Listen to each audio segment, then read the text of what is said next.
Hi guys, Christy with Morph here. I just want to wish you guys a happy new year and to let you know that I am starting a little series, maybe a blog, maybe a vlog, I don't know.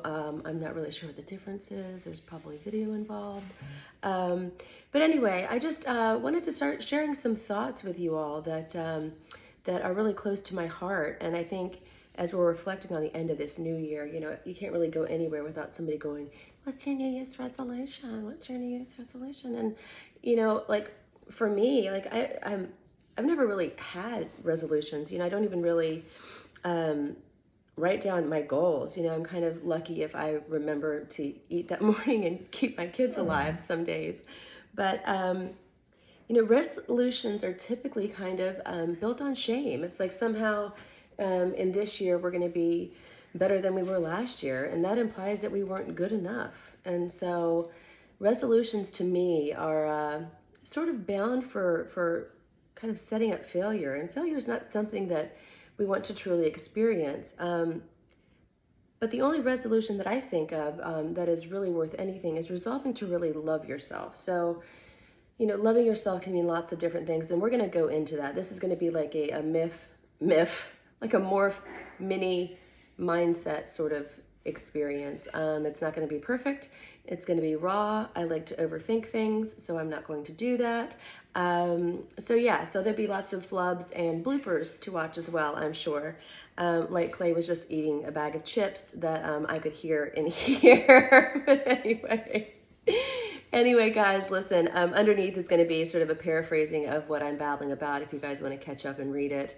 I want to hear your comments too, but back to loving yourself. When we love ourselves, we give ourselves sort of permission to fail, right? Because we're not attached to our failures. We aren't our wins necessarily, and we're not our losses either. And I think like when we give ourselves permission to truly love ourselves, regardless of the outcome, and we love ourselves in our smaller houses than we like, or kind of a job that we're sort of halfway in love with and not, when we resolve ourselves to love each other and love ourselves as we are, then that is really the fuel that fires every other resolution to manifest without a whole lot of shame or struggle or strife.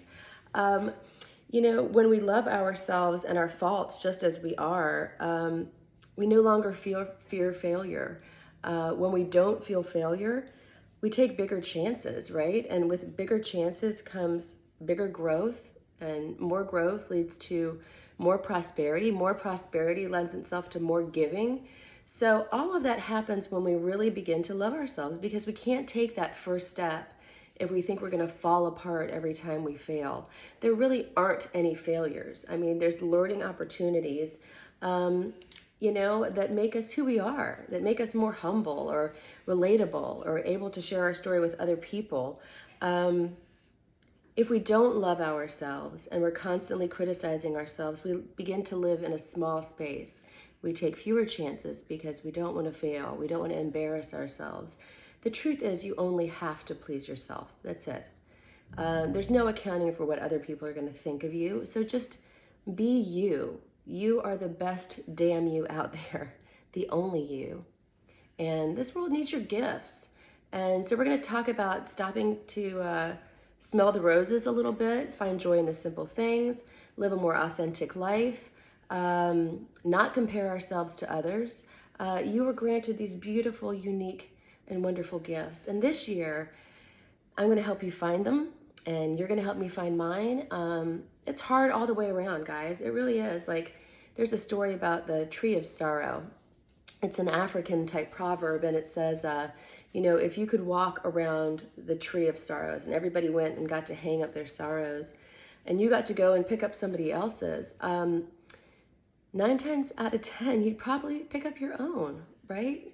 We're all suffering. We all find every day can be a struggle, but we can do this. We can do hard things. Like I said, we can do them together. Guys, start to tune in with me. I'd love to hear your thoughts. I'd love to hear your feelings and your struggles, and I want to be here to help you with them. And God knows, most of this comes from the fact that you all helped me so much this year.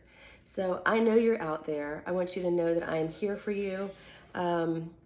I'm trying to love myself, you know, warts, ADD, whatever it is, just like you are. So let's just decide that we're pretty badass and live in that place so that we can truly love other people, invite love into our lives, start taking bigger chances with bigger gains, and not live in a fearful space this year, okay? I'm not gonna do it. At least I'm gonna try my damnedest. But I need you guys. So check back in. This is also kind of paraphrased in a blog post underneath this video here. So whatever time you have, I appreciate your spending it with me. Happy New Year. Love yourself. You got it?